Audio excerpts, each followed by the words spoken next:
That's a great way to All start right. a podcast. Let's just start freestyling. I'm game. Should we do that? Look, Yeah, no, let's not do exactly. that. Yeah, so for anyone who's just jumped on, Ken was just doing an Eminem rap battle, so I've just pressed record just so hopefully we can get a little bit of it. But Toni Versic, welcome, the empowered man, to the DadBUB podcast. Dude, fresh with a baby in your arms. Yeah, she just did a massive poo, so I'm going to get my sister to grab her. Sis, do you mind grabbing Talia? Thank you. I tried to time it up so she could grab her right away, but I think the poo did it for me. Oh, yeah. There you go, beautiful. Hey, sis. He says, hey, sis. Bye, sis. Thank you. It's my beautiful sister and my little baby Talia. I'll close this door for you guys one sec. Yeah, Awesome. for sure. So, Tony, look, we've been really looking forward to obviously having this conversation with you, dude, because you're doing some amazing things. Not just like even before, obviously having your beautiful daughter, but just in like the empowered man kind of area, like empowering men, fixing or helping men with relationships, improving their lives. So, look, we want to obviously unpack all of that and how you've taken what you've done in your business into the real world now that you've got your beautiful new bub. Yeah, amazing. So Cool. I have two questions before we kick off. So before you were doing like men's work and empowered man, were you a trainer? Yeah, I was a personal trainer for like 8 years. I was traveling on cruise ships, and then after about 2 years of doing that online, I realized there was a big gap, right? Yep. You know, you can get fit, but if your relationship is falling apart, or if you're anxious and depressed and taking drugs or drinking, then it doesn't matter how fit you are, which is quite prevalent in the fitness industry, isn't it? Oh, massive. Dude, Yeah. I've grown up. So I'm like almost 20 years in now. So I'm 36, kicked off. So 18 years, 19 next year. And yeah, man, it's true. So true. 100%. It's all connected, right? So yeah, I was doing men's work before and then transitioned to what we do now, which is empowered man method. Yeah. So I just want to unpack that a little bit because being on a cruise ship, you'll see so many relationships. People come to cruise ships generally as a couple, as together. I know some cruise ships are for singles. I don't know what type of cruise line you're on, but I know a lot of them, couples are coming together, and you know, sometimes they go do separate things on the ship or on the cruise liner. What did you kind of see? How did you kind of see this transition of, geez, these relationships aren't too good? There's a real massive gap in the market here. Well, that's a great question. I mean, I was 20 years old when I went on a cruise ship, so it was a long time ago. It was like 10 years ago for me. So I wasn't really focused on that. I was focused more, and I understand the principles we're going to talk about are relationships, being a dad, being a husband, but I wasn't really aware of it. I thought that all you had to do was just work out and look good. So I didn't really pay much attention to it. What I started to see about 4 years ago, we had a company called Toni Body, which transitioned to the Empowered Man movement. And what I started to see was I'd help these men lose 20, 30 kilos. I'd help them stop being depressed. So I was really good on the mindset and the body piece. But a lot of my clients were successful business owners and grinding for their family, and they would start to sacrifice. That's where the gap started to appear, right? And I started noticing that in myself. Like, I worked hard, made money, had a great business, helping people, and literally my relationship started falling apart behind the scenes. So I'd, be stressed all day, get triggered. You know what it's like running a business. It's triggering, it's stressful, people, payroll problems. And then Rosie would take the brunt of it. She'd take the mental abuse. Not that I was an abuser, but that tone of voice when they ask you something, there's dishes in the sink, the house is a mess. And instead of just communicating like a normal human being, which isn't normal, I'd get triggered, I'd yell, and I'd drink. So that's when it really showed up for me. It's like all these successful guys I was coaching and myself, successful in the body, successful in the business, relationship, not so much. That's when I started to see the gap. Did you see that? Did you notice it at the time? Sorry, this is actually going to be really interesting. I was going to ask a few more questions, but I'm just going to lead this in. Yeah. And I'm going to take this as like a lesson for myself and almost like a mentoring session for myself, and hopefully people get through that. And I'll give you context into this before we go. So prior to having a baby, I've always been extremely entrepreneurial, whether it's building online communities. The most recent one was I built and sold the dating app, which I sold just before we had a baby. I was like, I don't want to. It was scaling out, and as things scale and I guess a lot of money gets involved, it definitely changes things. And I said, I don't want to look back in 3 years and know that I just mentally wasn't there for, I guess, our first and probably only child. And I didn't want to have that regret. So for me, it was easy to exit. I took a few months off just to be stay-at-home dad, just to enjoy it. Like, didn't need to work or anything until when Evie, my daughter, was born, and I decided, like, hey, like that provider instinct kicks in. I'm like, hey, I'm ready to do something. There's nothing that tickles my pickle that I want to create, but I know that I got a massive skill set and I'm going to be able to do something great for another entrepreneur. It's the first time I've been like actually employed for ages. So I'm the GM of a group of 5 businesses, and it's the first time where I haven't had the flexibility to work at home, to be at the beach every day, to do all of that stuff that people would say that lifestyle of being in control. And I'm definitely navigating different seas now. So when I look through the Empowered Man, I'm like, I'm going to be a little bit selfish, and hopefully I can draw out some questions from you, and it's just really solid stuff that guys who listen go, man, I connect with that. I know Ken's in a similar sort of boat as well with what he does. So yeah, man, I'm really, really looking forward to unpack this. So my question off what you just said, sorry, before that segue and giving you context into laying this out. So healthy in the body, healthy in the mind, like not mentally there, aggressive, the stress is building up. Did you actually connect yourself to that? Like, did you say, hey, this is how I'm acting? Or were you kind of so caught up with life and business and the stresses that you had not identified at that point that, hey, maybe I'm not kicking goals in being a great partner or husband point of thing? Yeah, it's a great question to start. Yeah, absolutely. So look, there's only 2 ways you're going to make a change in your life. The first one is if you listen to a podcast like this and you go, holy shit, that's me. I don't know if we can swear, but I swear a lot. Yeah, dude, go nuts. Sweet. That's cool. Oh, fuck yeah. Just keep it safe. So, you know, you're either going to listen to something like this and go, wow, I can relate to that. That's me. Or you're going to go through so much pain that you go, oh my God, I need to change. There's a third way, which is you just wake up one day and go, I'd love to be a better man for my wife. I found that one's quite rare. So to answer your question, I did not have a coming of like light shining down on me moment of realization. That come to Jesus moment, yeah. Yeah, it did. And you said earlier, like it was easy to exit. That is very rare because you've done the work. You've done the mindset, that you've done everything, right? You've done it all. So for me, the moment was jumping off my balcony. I had my biggest month ever in business, massive profit margins, crushing it, helping so many men. And every night I was drinking. I played the blame game and I played the sedation game, the mental masturbation and sedation. So I would put on this mask. Everyone saw Toni Versic, the empowered man, successful, making an impact, etc. Behind closed doors, breaking down, severe anxiety, super depressed, super stressed, and nothing was ever enough. I think most men can relate to that. It's never enough. You need more, especially when you have a daughter, dude. The pressure I feel now is insane. It's my own pressure, no one else's. So, how old's your daughter, by the way? She's 4 months. 4 months and 3 days. Yeah. Can I ask what's her birthday? The 22nd of August. Oh God, is it? Now I'm confused. July. 22nd of July. Okay, that makes sense. Because I'm the 11th. Ours is the 11th of July, and we've just passed the 4-month mark now. Yeah. So yeah, I like same thing, little girl. Like you said, provider instinct kicks in. It's a real thing. Like for me, I went, like I'm not trying to do this. This is hardwired into me. Like this is an instinctual thing. Whereas overnight, it was like, oh, you can't fuck this up. You can't. Because most, I don't know about you, but I wouldn't say my parents did, but I didn't have my dad teaching me how to live my life. So long story short, to go back to the question, I got into an argument with Rosie one night. This was probably 3-4 years ago. And instead of dealing with the argument, I threw my pizza against the wall and ran to my balcony and jumped off. Not because I was suicidal, not because I wanted to die, because like most men, I avoided the problems in front of me. Sedation, mental masturbation, overthinking, knowing things are going to break down.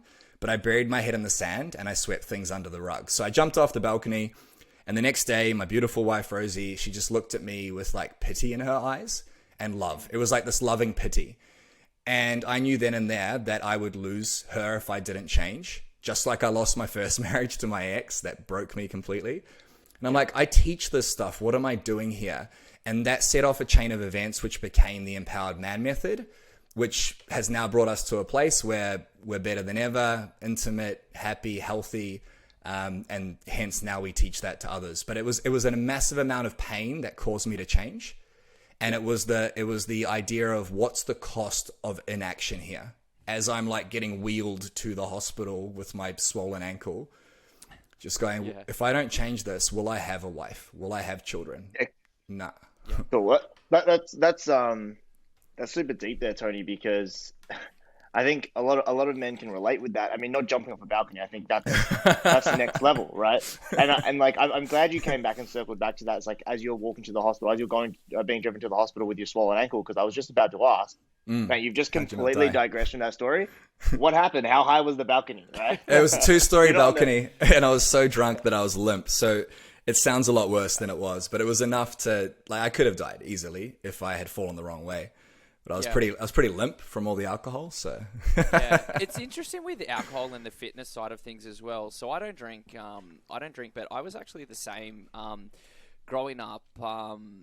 When I say growing up, I was an adult. I'm 36 now, but within my 20s, I'm still chasing that success dream. Probably similar story as you. So I used to live in Sydney for a bit and did quite well. And I remember I saw a GT3, Porsche GT3, and I was like, okay, that's what success is.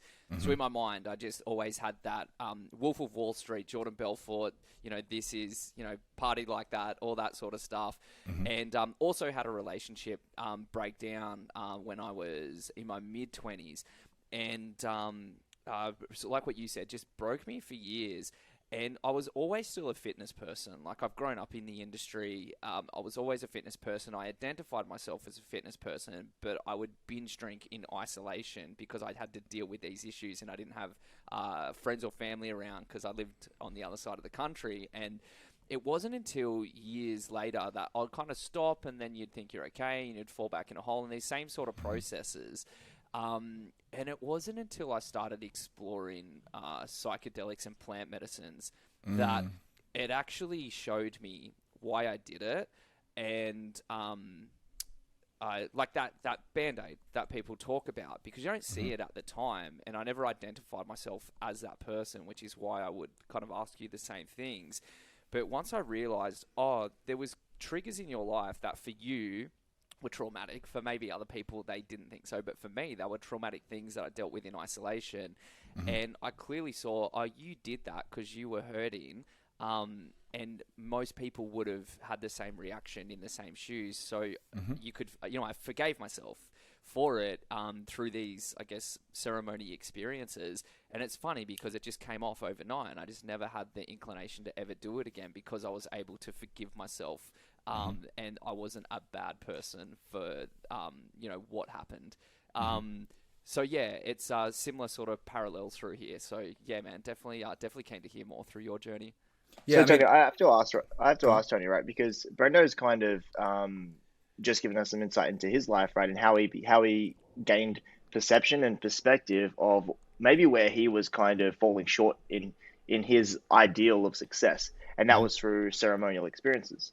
Now, from your experience as like the coach, you're a man, you empower other men to be an empowered man. How do you, like when people come to you, how do they find themselves? Do they find themselves through ceremonies? Do they find themselves just through waking up one morning? I know you were mentioning that. Do they find themselves through it's like the build up where it's like there's this tipping point and they're like, fuck, enough is enough. I've got to fucking change. It's like, how do they generally become, I suppose, enlightened enough to identify I need fucking help?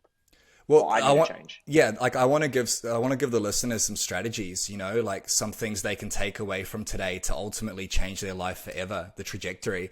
Now, I would love Brendo to just give everyone listening some tabs of acid and some mushrooms because like it does make an impact. Now, instantly, some people are going to hear that. If you click the link below, there will be an affiliate link. I literally got a podcast yesterday. We talked about the exact same thing. But some people are going to hear that and instantly get triggered or go, drugs are bad. This is not about drugs or psychedelics. But the point is, there are a few strategies you can use without plant medicine or psychedelics. And if you want to do that, you can. So there's 4 steps here. The first one is the truth. Identifying, and this is really challenging to do as a man, but it's an exercise of looking in the mirror and identifying one simple question. Am I 100% happy with my life? Yes or no? That's an easy question to answer. Like, you don't have to lie to yourself. You don't have to go deep. It's, am I happy? You'll find that most of us are not 100% happy. Especially, like, I've noticed with myself and most of the men I coach, even though you got a beautiful wife and kids, we're not 100% happy. What more do we need? So that's the first thing. What's the truth? And then you go deeper into that. So I would recommend 20 to 30 minutes, set aside some time, no phone, no screens, nothing, pen and paper, and just be, right? Which is really uncomfortable, and we'll get to that in a second. That's what psychedelics are so good for. So you get to the truth and you ask yourself, well, okay, what am I not happy with? What am I happy with? What's the truth? Not all negative. And there's 3 key areas we focus on at Empowered Man that every human goes through: health, wealth, relationships. They're all connected, right? Yep. So where am I now in my health? Where am I now in my wealth, which is time, business, money, success? Where am I in my relationships as a father, as a partner or a husband, and with myself? Now, this is challenging. This is really difficult to do, is to get to the truth about where you are and assess the problems. The pleasures and the things that are going well, you don't have to go too deep into because they happen, right? Once you get to the truth about what's not working in your life, which is challenging to do, you associate that truth to a cost. This is how you change any area of your life. So you go away from pain or towards pleasure. So what's the cost if I'm really brutally honest with myself as a man, to my children, to my wife, to my business, to myself, if I don't change these things that I'm not happy with? And if you really get honest about that, the truth is like, I might not have a marriage. My kids might get raised and not be able to handle the stresses of life. Now, this is really confronting to do. This is going away from pain, by the way. And when you're going away from pain to become better for your family, what you want, which is happiness, joy, fulfillment, intimacy, is behind you. So you're facing what you don't want, which works. Pain motivates most people. But then you're like backstepping towards what you want. So that's the first step, the truth. The second step is the vision. Okay, cool. The cost of staying here is I might not have a marriage. That's raw, dude. That's ruthless. What do I want? What's the opposite of that? What's the vision? Who do I want to become? Like, how do I want to lead my family? How do I want to show up for Talia? How do I want to show up for my wife? How do I want to date her despite the fact that we're not sleeping? And creating a vision of what you want and why you want it. This is fitness as well. Where am I now? Where do I want to go? And then why do I want that? And why is it a must? Why must I have it? And what would it be worth to my family? So you got the raw truth, you got the compelling vision, and now you're facing what you want and you can run towards it, and what you don't want's behind you, right? So that's the truth, the vision. The third step is, what's the gap? What are the barriers that are holding me back? And this is what you talked about. And most of our barriers are blind spots, traumas from our childhood, this feeling of never being enough, the story in your head that you need more, you have to have more, you have to provide. That's what men have been told for years. These are blind spots that you're not aware of. So like if you're driving on the motorway and you turn right and you don't look in your mirror, you can kill someone. Blind spots and roadblocks within yourself, your patterns, your beliefs, they can destroy marriages and they can really take away time from our children. So where am I now? Where do I want to go? What are the gaps? What don't I know? What's holding me back? What are my patterns? Is it alcohol? Is it, we all have them, sedation. Like, this is why psychedelics are so great. Like getting on our phones, dude. How many people struggle to go to the bathroom without a phone? Me. Dude, so I was thinking of sedations right then, because obviously I don't drink, and the easy thing is for people to say, well, I don't drink, so I don't have that sedation. Dude, I can guarantee me and my wife will sit like with Netflix on with our phones running, and we'll both just be scrolling on Instagram. And that's probably something which I could straight away identify out of this is, hey, why don't we put boundaries around that? Yes. Because that time, by the time, I know Ken's in the office, it's, it was 6 a.m. and, we're both in the office as we're away from work. We're going to go home, tonight or this evening, and we're going to have a very finite time. And so for me, something which I could straight away take away is, having those boundaries on, hey, let's not be on our phones or on Netflix, and let's actually do something where we can have a meaningful conversation as well. Can I dive in there as well? Like, if you go deeper, because you're so self-aware, which is amazing. If you go deeper than that, though, like, go to the truth of that. Okay, cool. This is fine for now. But if we sit on opposite ends of the couch, scrolling through Netflix or social media for the next 3 years, then what happens? What's the cost of staying there? And then like, okay, cool. Let's say for the next month, we set a rule and we have a conversation about this. Now this blind spot is not a blind spot. I'm aware of it. I can tick it off. Now you've gone a bit deeper and you've associated it to your family. So like if we cared about ourselves, we wouldn't get overweight or sedate.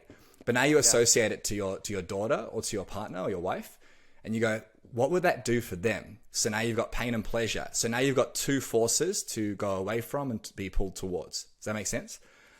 Which I know you'll implement because you're a weapon. Ken, did you want to jump in there or? I definitely did, because that's pretty awesome, because like definitely truth. Like I'm just going through your 3 steps there that I'm just like thinking over into my head how I can put this into context into my life.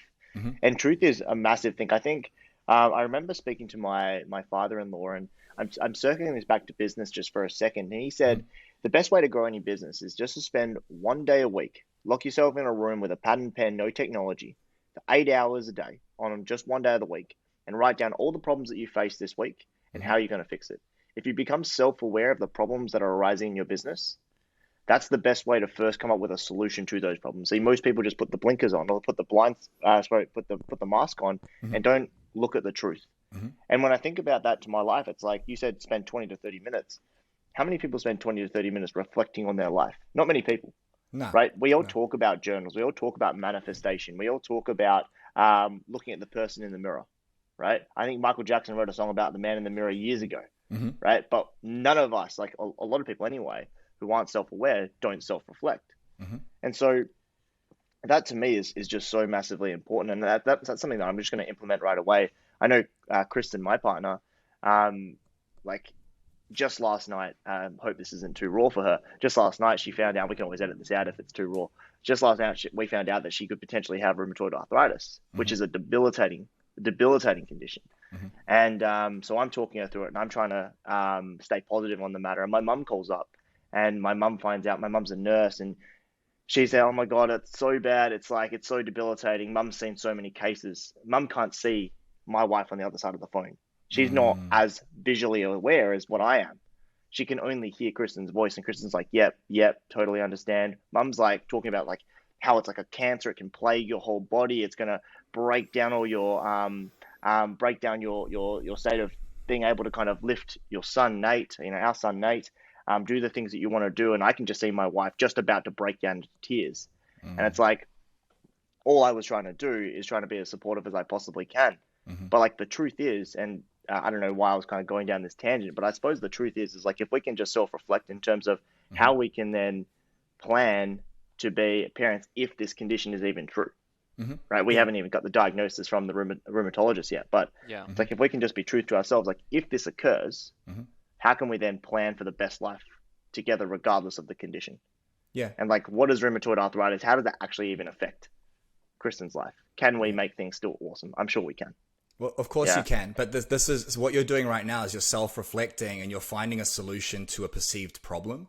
So the challenge with this is getting to the truth requires time, and most fathers and husbands or partners are too busy, right? We're too busy, but we're busy doing things that either don't get us a result or that waste our time. We all waste time each day. One of the things we teach is every morning you write down, what am I thinking about today? How am I feeling today? So in relation to the rheumatoid arthritis, you've got the pressure of running this podcast, running a business, working for people, like making money, providing. You got the pressure of your mother, you got the pressure of your partner. So this is a lot to take on board. If you can express it and get to the truth about it daily as part of your ritual, then you have an outlet for dealing with it. Because ultimately, right, you are the influence and you are the rock. And in 2021, 2022 and beyond, whether you like it or not, a man is expected to work, make money, do the dishes, help, support, lift them up when they're tired. Like, that's our job, whether you like it or not. So you can be upset about that or you can do something.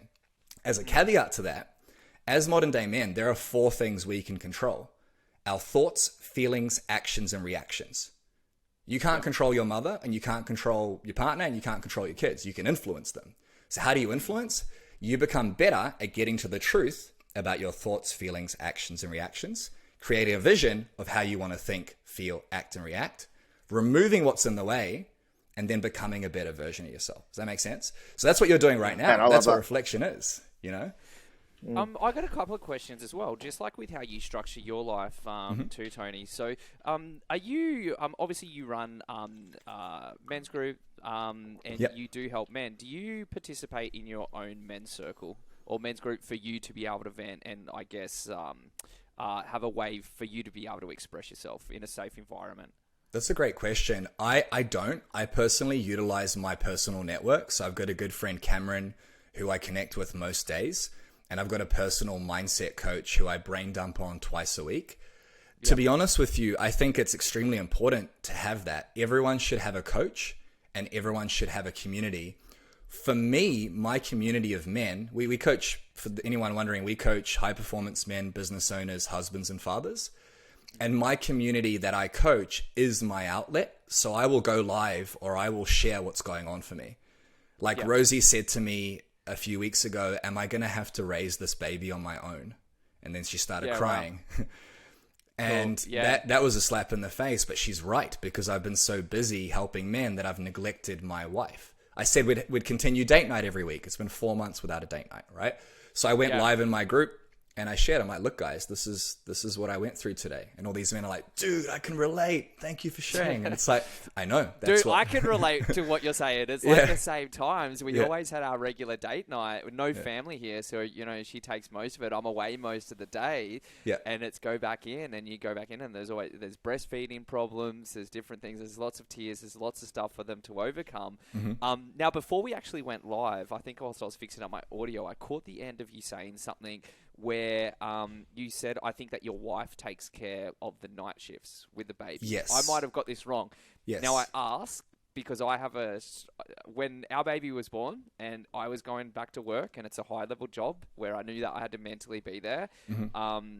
That was sort of the not the negotiation, but that was how we were going to structure the house was, hey, my wife doesn't work. She's at home with the baby. She does the night breastfeeding, which means that I can get a good sleep, which means that I can perform at work and basically take care of us from a financial standpoint. How did you structure it, and what was your discussions leading in? Yeah. Great question. Before I forget, before we finish the podcast, I want to get to the fourth step, but that doesn't have to happen now. But really important. Yes. Let's go back to the fourth step after this one. We've digressed. We've lost your video, Brendo, but I'm sure it will come back. But I'll get stuck into it. Yeah, I'll get stuck into it. So this is a massive problem I find with the guys we work with, is they work hard and provide, and there is an expectation that their role is to provide and the wife's role is to nurture. That's the expectation, and that's generational. That is a big challenge we face. The problem is, a lot of these guys I work with, they come home and there's dishes in the sink or the house is a mess and they blow up. They get angry. They react, they act, and their feelings and thoughts don't support them because the expectation is unsaid. And the story is, she doesn't appreciate me. She doesn't care. I did all this work. There's an argument. I'm sure everyone listening can relate to that. The problem is we don't communicate these things. One of the most, this is going to be a juxtaposition or oxymoron, one of the most least used tools in the arsenal of men is communication. So Rosie and I sat down prior to the baby being born multiple times, and we had to talk about it. Look, things are going to change. Let's keep having date night. I didn't follow through on that. That's my bad. But I'm going to be working. I'm going to be grinding. I'm going to be supporting. Is it okay if you support me with the house, the dishes, the washing? And I didn't tell her. I didn't even ask her. I said, is it okay? Language and communication we teach a lot of in Empowered Man. It was a frame. And she said yes. And then we established expectations, what she expects from me, what I expect from her. What do we do if it's not aligning? Then the last 4 months, there have been multiple times where it hasn't aligned. She said that to me 2 weeks ago, and I said, cool, what can I do to step up? Oh, well, if you just looked after the baby after work, that would help a lot. So I implemented that. But typically when our partner says something like that to us, we get really triggered, right? Because you only get triggered by what you know might be true. If I called you a transvestite right now, you'd laugh because you're not one. Maybe you are. All power to you, right? But that we get triggered, right? So really taking a step back, understanding we're in different lanes, we have different worldviews and beliefs. Understanding we're in different lanes, we have different worldviews and beliefs. Yeah. Pre-framing it before children, which most human beings, are they feeling appreciated? Are you feeling appreciated?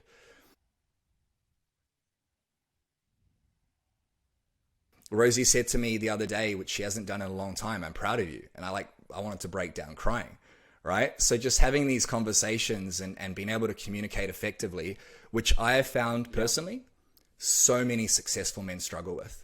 They can communicate at work. They don't know how to switch into a different gear at home. So they talk to their partner like an employee. And it's not a good look. So to answer your question, it was really pre-framing conversations and consistent, constant communication, and understanding that sometimes you're going to collide like two cars head on.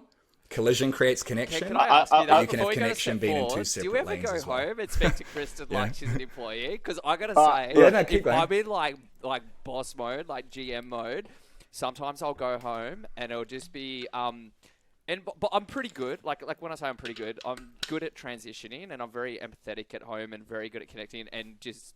I'm a different person for sure, but sometimes it would just be like, we've got to do this, got to do this, got to do this, like just bang, bang, bang, bang.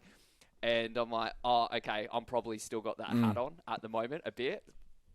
But Tony, I reckon you could potentially comment on this, but I want to ask you a question, but I'm going to say this anyway. So like that kind of directorial bang, bang, bang, this needs to be done, do this now. That's kind of very masculine, right? It's a very alpha dominant male position. But obviously when we get home, you know, we don't want to come in and walk through the door immediately and be like, babe, what the fuck? This isn't done. This isn't done. You got to do this. You got to do that. You got to do this. Start ordering them around, because that would be obviously very, very confronting for the fucking anyone. Yeah. Right? If Brendo, if we're living together, we're roommates. You come home from work, I come home from work, and I left my breakfast bowl on the counter table. You walk in, we walk in. You're like, Ken, fuck, this isn't done. You got to do this. You got to vacuum the floor, mop the floors. I'd be like, bro, what the fuck? Back up, right? Just so it's going to be man. confronting for everyone. PS5. Yeah, exactly. But Tony, I wanted to kind of comment on that, right? You said that men are phenomenally bad communicators when it comes to sometimes communicating their emotional state or whatever to their partners, or how they're feeling anyway. I want to challenge you on that, because I reckon men communicate, just not verbally. So sometimes I reckon if a group of guys live together, you would know that I'm pissed off, and you probably understand why I'm pissed off just from the actions that I am, I suppose I'm acting upon or I'm doing. Yeah. Your demeanor. And I think it's your energy. It's your energy. Yeah. We forget sometimes, 100%. And it comes back to that the 5 love languages book. Sometimes I kind of think back to that. It's like, how do I need to show up to this specific person when it's like you said something? It's like, I'm proud of you, right? Your partner came and said that you wanted to break down. I wrote that down because that's what I'm going to do today when I come back home to my wife, because I don't think I give her enough words of appreciation, enough words of affirmation. So I have to do that. So yeah, like I suppose my kind of detour or sidetrack there was, I think we just need to communicate verbally better to the recipient on the other end, and understanding what that recipient needs to hear, or how you have to communicate for that specific recipient. Yeah. Yeah. So to rephrase and reframe what I said, we are very good at communicating. We can be, and this is hard to admit, I'm not perfect. I still have days where I'm not good at this, but we don't get the outcome we want a lot of the time through our communication. So we come home and our demeanor and our energy is very clear. I'm pissed off. The outcome we want is the house to be clean. The way we act and react is by processing our feelings and our thoughts at them, talking at them, or expecting from them, which actually gets us further from the outcome, right? Whenever you get angry or triggered or upset at your partner, you just want an outcome. That's what you're searching for. It's just not the best way to go about it. And that's challenging, right? To slow down and zoom out enough to change the story and to reframe your reaction. It was actually one of the really profound things that he finished up with. And he said it's taken him however many years, but he did a lot of work with Rhonda. And it's like, men want solutions. Men want like outcomes. Women just want you to listen. That he sat there for an hour and just let her unload, and he didn't say anything. And at the end, in tears, she gave him a hug and said, "This is the best conversation we ever had." And he literally didn't say anything. He just let her speak. That's actually a very interesting thing that Brian said that, right? Because the dynamic of Rhonda and Brian's relationship is Rhonda has a very masculine energy. Like Yes. she goes out and bang hunts and smashes business and goes there and she's the hunter, right? And Brian is like cool, calm, and relaxed. Like we asked the question, it's like, Brian, how do you manage all these like 6, 7, 8 businesses and like raising a daughter? And how do you manage to be like this high performer every single second of the day? He's like, man, I'm not gonna lie, you just have to find an amazing, empowered, strong woman that just wants to go out and get it, so that I can just sit and chill and surf every day. Yeah. yeah. So, well, I'm already in a Easier said than relationship. I done. already have a wife, and I already got a baby. So, what's my solution now? Wait, Tony, I gotta. Yeah, sorry. Different. Yeah. There's I was going to say, so that's called a clearing conversation. We've got a That'd be script amazing. for it. I That'd can be send wicked, it through yeah. to you guys if you want to share it and a training on it. But ultimately, it's being able to take full responsibility and share with your partner that you're taking responsibility for what you have or haven't done, and then let them speak. Like, let them tell you exactly what's going on in your life. So about 5, 6 years ago, Rosie and I almost separated because I would work hard and be stressed, and I felt like she wasn't supporting me. I wasn't getting laid. She was always arguing, getting triggered at me. And I went home that day and I actually said to her, look, I'm taking responsibility for all these things that I'm doing. I want you to tell me how I can be better. Yeah. And dude, the floodgates opened for an hour. And she just kept going on. And in my head, I'm like, fuck you, like seriously? And then at the end of it, she said, she sighed and went, oh, that feels so good. And I'm like, is there anything else? And in my head, I'm like, you better not say anything else. But that created something we call the clearing conversation. And it's a very, very powerful tool. It's taking responsibility, and it will change your relationship. That would be forever. game So I thought changing, I'd man. chuck If that in you there could share before that with not I'm only moving on. us, but if we can share that with other men as well, that just sounds like groundbreakingly amazing. Yeah. It's pretty. course. I remember reading something once, and it's Yeah, like, cool. humans cry. As we age and as we become more mature, and especially men, we're told not to cry. Don't cry. We were probably all brought up with that kind of person on our shoulder saying, "Don't be a little girl," right? Of course, we know that's probably not the right way to educate men these day and age, but Yeah. that was something that was always kind of chirped down our ear. And so we always kind of bottled up our emotions, swept emotions under the rug, which is probably why we don't communicate very well verbally about our emotions to other people. I know myself, I have some problems that I've worked on them immensely, because my mum, beautiful Asian lady, she sweeps emotions and problems and troubles under the rug, doesn't deal with them, and just bottles them up until it releases. My old man did the same thing, and now I am the product of that. So I think that'd be awesome, that clearing conversations. But where I was going with that crying, it's like sometimes we're animals that can't, or we're mammals or animals, however you want to kind of look at it. We're creatures that sometimes can't articulate our emotions effectively enough, and the best way to do that is through a good cry. And people probably won't put their hand up and say, I want to cry, or absolutely. I feel like you probably experienced it with men before. I know I've experienced it with just talking to people, and they're like, man, I just want to cry, but I just can't. It's like, because you're not able to unleash that emotion. 'Cause sometimes you just can't with words, right? Yeah. Yeah, 100%. I mean, it's a skill set like anything. If Brendo goes to the gym and puts in 57,000 reps of deadlifts, he's going to get pretty good at deadlifting. So it's one of those things that we haven't had many reps in. I cry like every month, man. I have a breakdown for whatever reason, for putting my hand up there. But you're right, especially with your upbringing and the way you were raised, like that's something that hasn't been ingrained in you. So really, as men and as human beings, we're in a constant process of repatterning. We're changing patterns. We're changing belief systems. This all links to the truth and the vision. The truth is, I struggle to cry. I'm under pressure. I argue with my wife.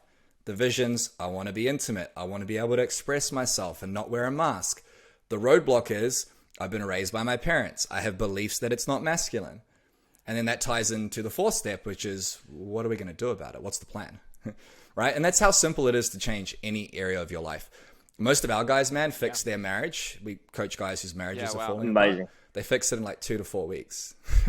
And they've tried like marriage counseling, everything. How? Simple. What's the truth? What's the vision? What are the roadblocks? What are you going to do about it to overcome those roadblocks?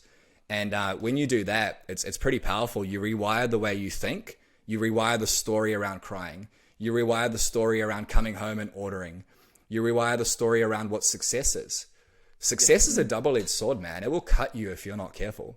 It's what provides for your family, but it can also like Tony, cause a lot of I have to problems. ask, right? Because you said you circled back to the vision, right? You fix marriages sometimes in 2 to 4 weeks, which is just sensational, right? Especially, I know how hard that can be for a lot of people. Yeah. But you said, you realign that vision. So what if the vision of the man and the woman, or the man and the man, doesn't really matter what type of relationship it is, but I know you primarily deal with the man. If the spouse isn't on board and they're on a different vision, they see a different end outcome, how does that work? Yeah, that's interesting, hey? It's a great question. Yeah. So look, we don't touch the wives of the men we coach. We actually just launched women's coaching this week. We have a date night for our clients. That was a huge success. But I've coached women before, but I prefer coaching men because I am one and I can relate to them better.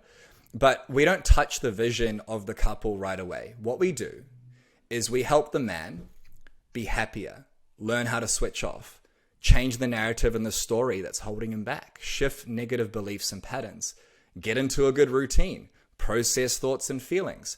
And if you do those simple things, which take about 2 weeks to implement, then it is impossible not to show up calm, happy, patient. A trigger comes up that used to set you off and you're like, I know how to deal with this. We got taught. Empowered Man taught me.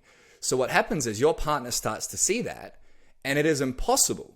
Impossible is the wrong word. Improbable that they don't start to resonate with that. Now, the question you asked is, what if you have a different vision, a diverging vision? Well, at that point, you're in a much better state of being because you've worked on upgrading yourself. Therefore, you can communicate effectively, which you also learn how to do, on what the differences in vision are. And you can be in 2 separate lanes with 2 separate worldviews, with separate upbringings, separate belief systems, and you can still grow together. You might have different paths, but you can still grow together. But that is a conscious decision, and that requires work and effort. Falling in love's easy, right, guys? Like, it's like you think the sun shines out of every crevice and nothing's wrong. 4 years in, that's real work. Like, that love is work. So to answer your question, get into a good state first. Because if you're in a shitty state, or if you have bad habits, or if you don't know how to process things, and your truth is that you're not 100% happy, it's going to be very hard to align a vision if you're not happy. And this also works for the partner as well. Rosie, my wife, has had many moments where she's, struggled with her own thoughts. I've been able to influence her, not tell, ask, show, do. Not tell, ask, show, do. I ask her what's going on.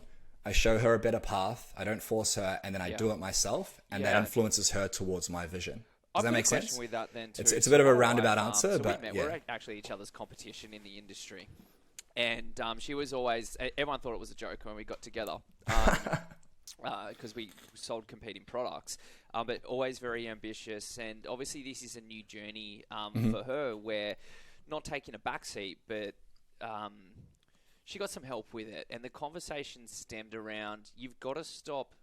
You're not that person anymore.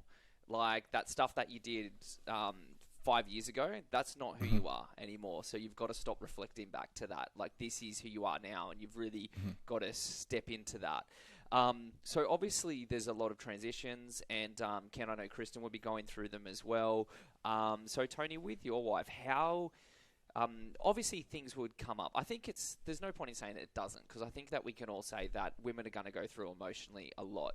And sometimes it's hard where you'll try to give the guidance or help or support, but it doesn't land. So for you, from the man's standpoint, how do you keep yourself okay with consistently trying to help them through that?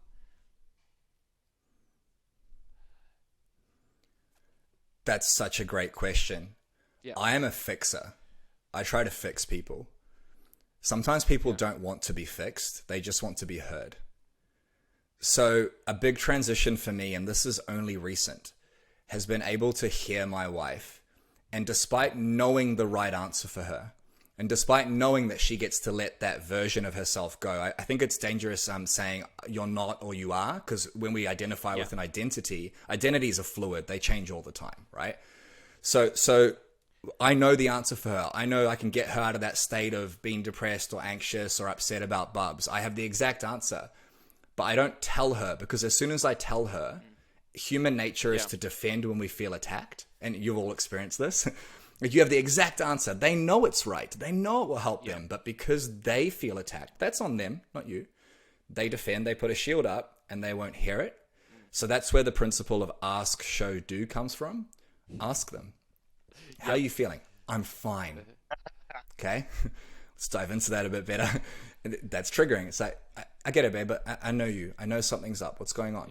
I'm fine. I'm like, darling, what's going on? Just tell me. Like, let me support you. What can I do?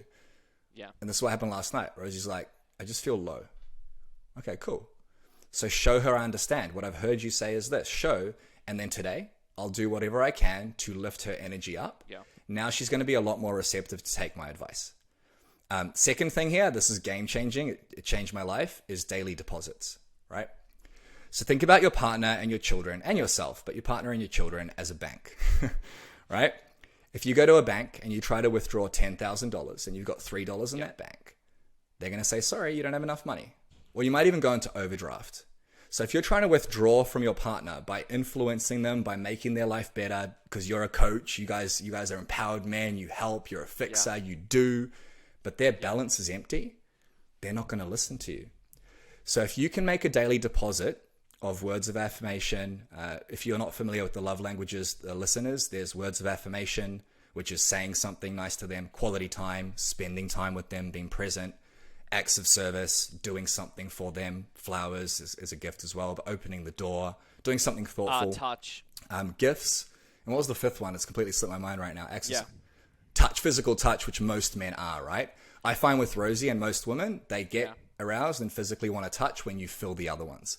So if you make a daily deposit into your partner and your children of any of these love languages. So today, you know what? I really appreciate all the work you do as a mother. Like I really do.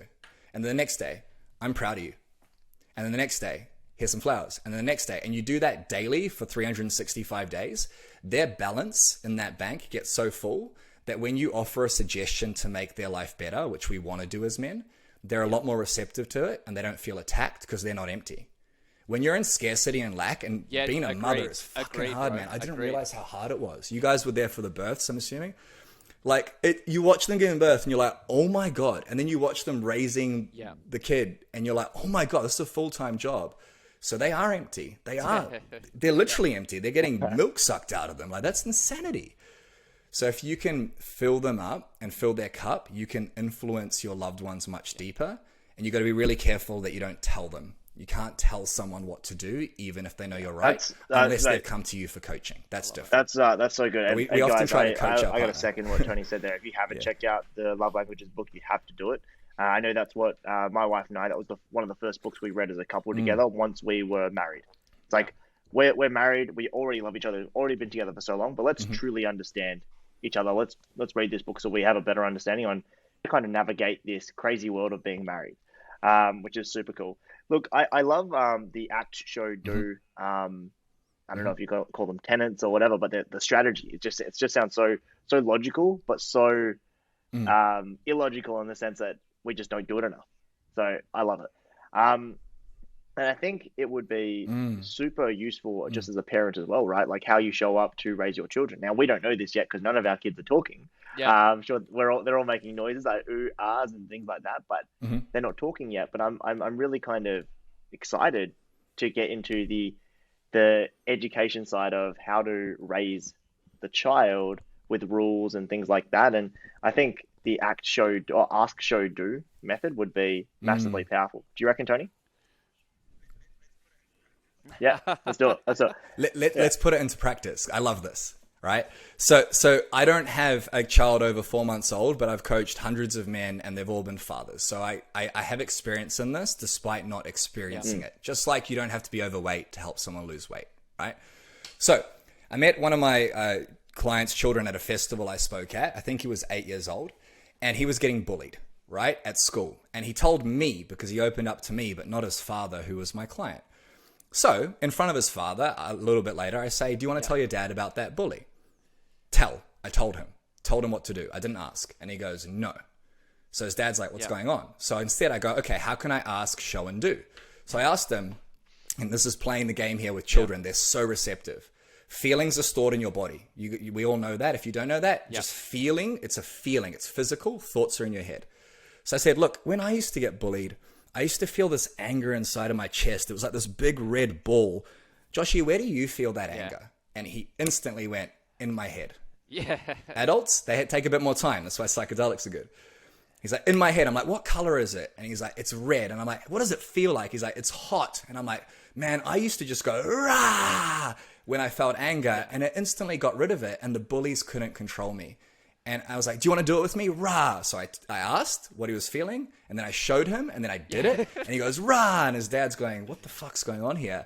And I go, how does that anger feel? Yeah. And he goes, I feel good. And that's when I plant the seed. That's when I can tell. And I'm like, look, man, I used to get bullied too, but they're just insecure and they're trying to look for an outlet because they're hurting. Does that make sense? And he goes, yeah, it does. And his dad just like, what the fuck happened here? And it was such a cathartic, powerful experience.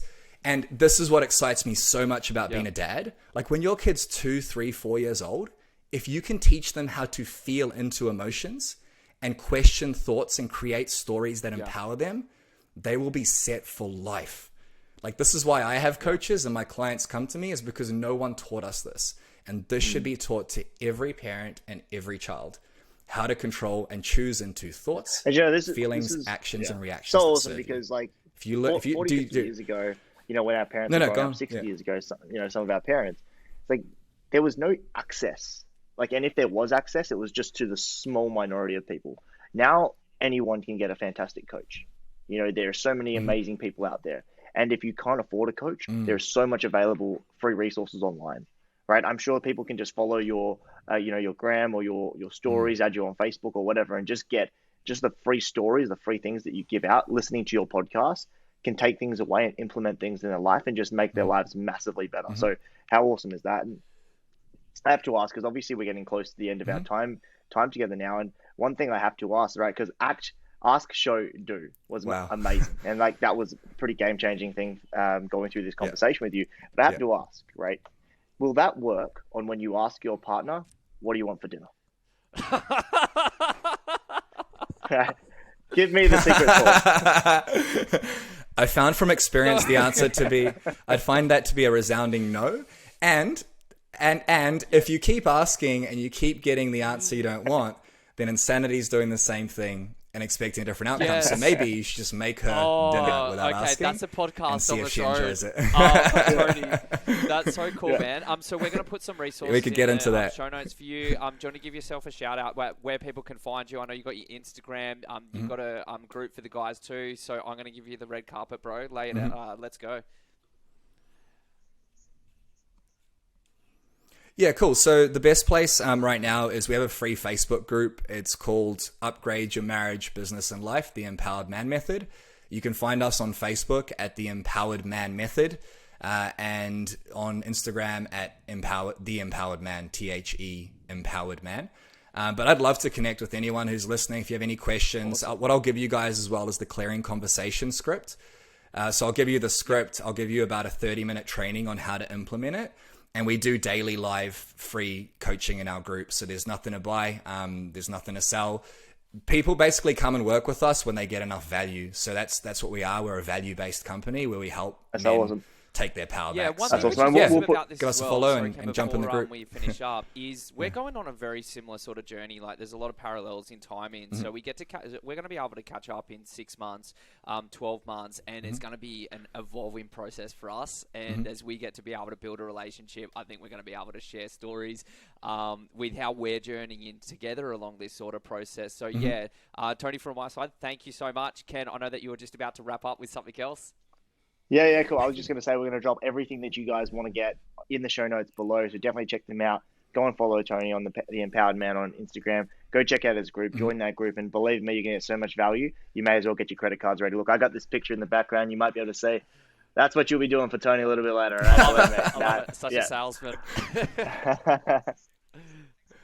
No, not necessary. Thanks for the plug, but not necessary. Like, just come in, guys, and get value. Like, the problem we have right now, guys, is there's so much bullshit on the internet, and like all of us have a truth and a vision. All of us have roadblocks, and most of us don't know where to start. So like if you're struggling with relationships, with mindset, with balance and all that sort of stuff, then jump in and get some value, because we have a framework. You don't want to just go on YouTube and look at everything, right? You guys have experienced that. You need a framework, and we have a proven framework. Tony, that was hopefully we can amazing, help bro. Thank you so much for your time. Thanks, mate. All right, Raz. We'll see you soon. All right, catch you. Cool. Bye. That was Thanks, awesome. guys.